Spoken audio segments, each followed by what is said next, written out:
corrupt.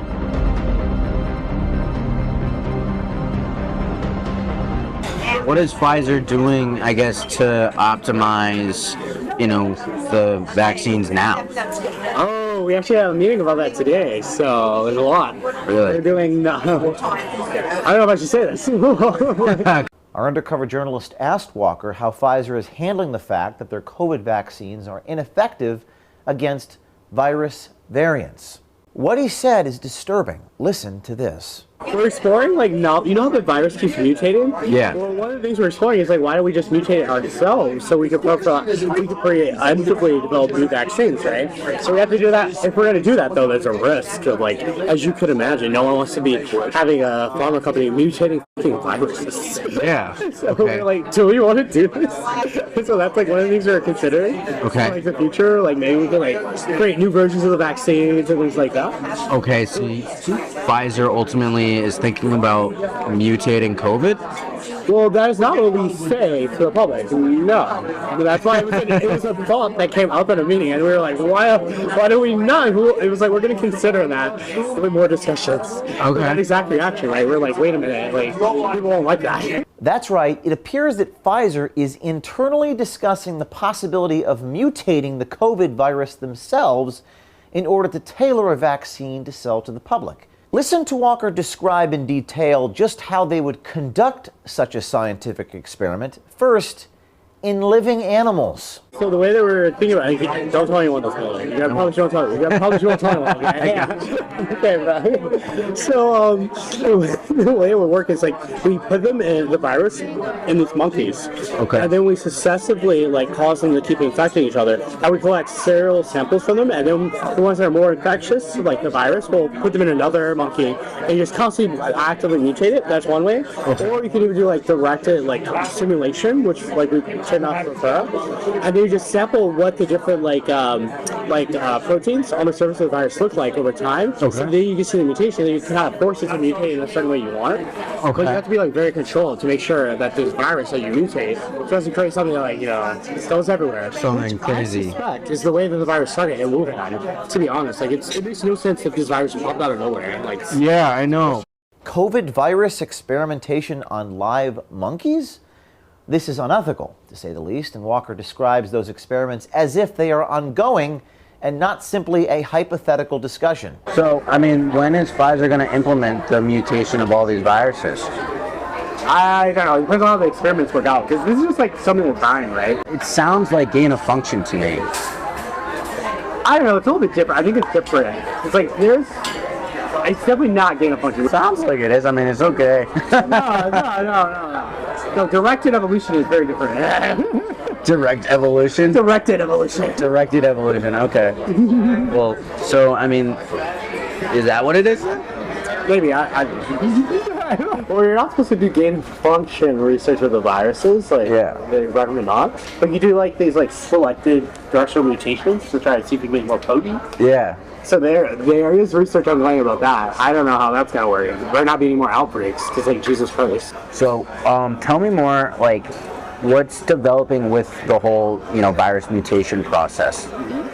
Well, they're still kind of conducting the experiments on it, but it seems from what I've heard, they're kind of optimizing it, but they're going slow because everyone's very cautious. Right. Obviously, don't want to kind of accelerate it too much. Yeah. But I think they're also just trying to do it as an exploratory thing, because you obviously don't want to advertise that you're trying to figure out future mutations. Wait, so did the whole virus mutation thing come from your executive, Sarah? No, that came from we have chief scientific officers in the other divisions. In a subsequent meeting, our undercover journalist asked if this type of gain-of-function research is already being studied at Pfizer. But no, as long as it's called directed evolution, Pfizer's in the clear. What's the goal for Pfizer of doing that? So probably what they want to do is to try to figure out, to some extent, there's all these new strains of variants that just pop up. Why don't we try to catch them before they pop up in nature, and we can develop a vaccine prophylactically for new variants. Yeah. So that's why they're thinking if you do it controlled in the lab, then we say, oh, this is an epitope, and so then if it comes out later on, in the public, we already have a vaccine kind of working on it. Oh my God, that's perfect. Mm-hmm. Isn't that the best business model though? Just control nature before nature even happens itself, right? Yeah. If it works. What do you mean if it works? Because like some of the times there were just mutations that pop up, right? And we're not prepared for it, like with Delta or Omicron, Right. and things like that. So who knows? I mean, either way, it's gonna be a cash cow. COVID will probably be a cash cow for us for a while going forward. Like, Yeah. I obviously like. Well, I think the whole,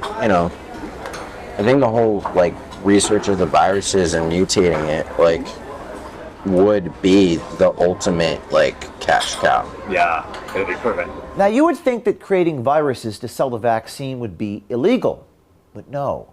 The pharmaceutical industry, as Walker puts it, is, quote, a revolving door for all government officials, unquote. A revolving door for all government officials?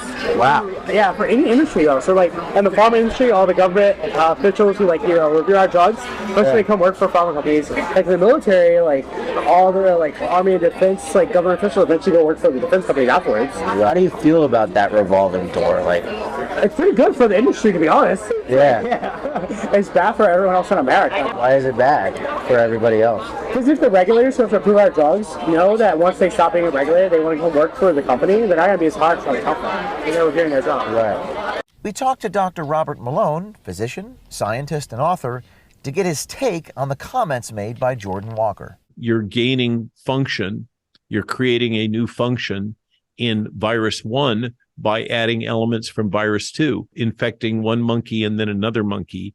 That's called serial passage. That appears to have been one of the technologies deployed in the Wuhan Institute of Virology with the humanized mouse strains that I believe were obtained from EcoHealth Alliance. That's an example of directed evolution. The gentleman seems to have absolutely no moral compass at all about what he's doing. The hubris and arrogance and immaturity. If this is the quality of individuals within Pfizer that are making these huge decisions that risk global public health with such a casual disregard for the human toll, it's profoundly corrupt in terms of would it be feasible for Pfizer to circumvent international or national law. I think that is undeniable. And the gentleman in your investigative work has clearly indicated that Pfizer believes that it has successfully captured the regulatory apparatus of the United States government and presumably worldwide. Pfizer has completed regulatory capture, is quite proud of it. With governments turning a blind eye and Pfizer hiding information from the public, this is an ongoing story. Be brave, do something, spread these videos, and stay tuned.